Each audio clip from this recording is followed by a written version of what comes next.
Set. Seized with the sudden urge to zoom. About 10 minutes between decision and implementation.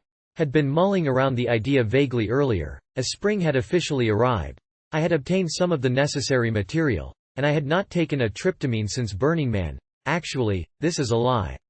I have sampled DPT twice, in barely threshold doses, and smoked 5 mio DMT on one occasion. Still, no full-on, tryptamine use since Burning Man. As tryptamines, specifically psilocybin, are my favorite compound class in compounds, I was eager to rectify this. I took a mirror and ice scraper from the alley in Chicago and prepared the powder for inhalation, taking it in 2 lines to the left nostril. I sat in front of the computer for a moment, feeling the sting as the powder settled into place. I set myself to idle on IRC and beat a quick retreat to my room, where I lit candles on my altar and performed a quick centering exercise. I decided then to do the lesser banishing ritual of the pentagram, to clear the space for the experience to come. I realized as I began it that I should probably have done it before plugging a nostril with powder, as the vibrations of the names were coming out with less force and conviction than I would have wished, and the drip beginning was rather unpleasant. Nonetheless, I completed the ritual and sat in meditation, marking down my starting time and some opening notes. Well, I sat in meditation for about 5 minutes, if that, sniffling and twitching as the drug began to take effect. I became increasingly restless, and left my circle to go wander in my apartment, settling in one place, then another, putting on music, turning it off, typing the occasional message to people on IRC, and pacing a bit more. The drug was definitely taking effect, but the coming up process was a wee bit rough. I was extremely cold, I was trembling for other reasons than just the cold, and my nostril was numb and irritated at the same time. Drinking water had a strange, numb feeling to it. I endured for a while, and became increasingly confused as I started to ramp up. At some point I went from the front of the space where the glass brick window or back to the computer and discovered that I was having great difficulty typing. I took that as my cue to retreat back into my room.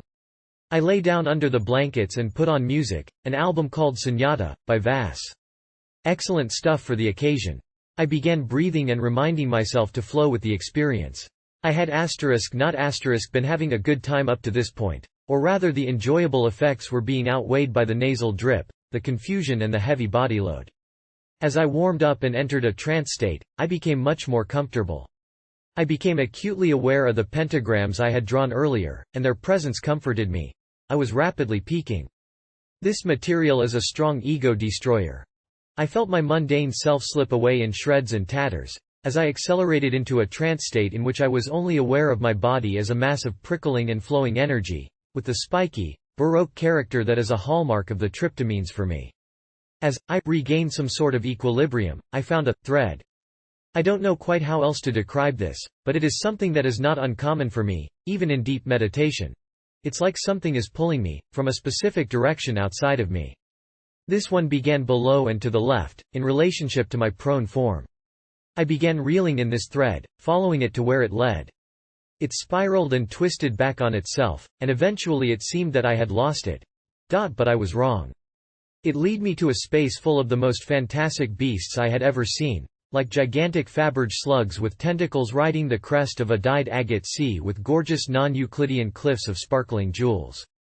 I saw a vision of myself in a circle, around a campfire, with several other warriors with angular faces and paint of green and black on their faces. We were trippin' hard and playing drums and rattles, with huge grins on our faces. I had a sense that one face of the tryptamine entity which had existed since the dawn of time is the face of the warrior, who is a guide to right living and an inexhaustible source of strength. That this face was as ancient and as wise as the living Mother of Earth face which I was familiar with from mushroom excursions. Merely to have survived this experience was a source of a great upwelling of joy in me. I took a shower, reveling in the sensation of cleanliness and rebirth.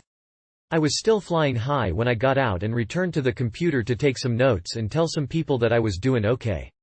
Eventually, I returned to a more reasonable semblance of baseline around 11 p.m. I was down to baseline proper by 12:30.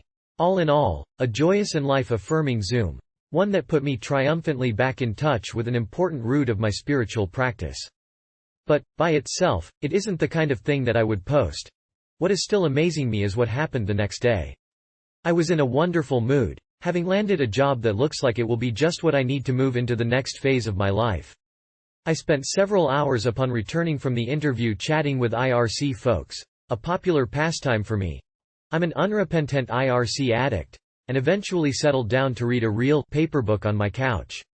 I had woken up for business hours on a Monday morning, unusual for me, and found myself drifting off to sleep. I dreamed that I was living in the launchpad, maybe 3 years from now. It was substantially different than it is now. I should note that many of my dreams are of the "it's like the launchpad, except different" variety. These days, with many more people living in it and decorations I can only describe as Blade Runner-esque. Most of the early dream involved a large party we were hosting. But after the guests left, I climbed up on my top bunk. I actually sleep on a futon on the floor. But like I said, this was different, and, filling a syringe with DPT, injected it into my thigh and lay down. Immediately the drug hit me, sending a carrier wave through my entire body and bringing a tremendous blast of flanging, spiky baroque, distinctly tryptamine energy. I felt rocketed out of my form, down a tunnel, and peaked out in an ego-shattering burst of rainbow light. I was in a vast, formless space, and the flanging sounds resolved themselves into a voice that sounded like someone whispering through a vocoder. The voice asked me a couple of questions and told me a thing or two. I get the impression I'm not supposed to go around saying what, so I won't, and began to fade as I came back into my body. And discovered, much to my surprise, that I was napping on my couch. Now, this was one of the most intense psychedelic, tryptamine experiences of my life. Brought on by a dream. The mind is an incredibly powerful thing, ladies and gentlemen.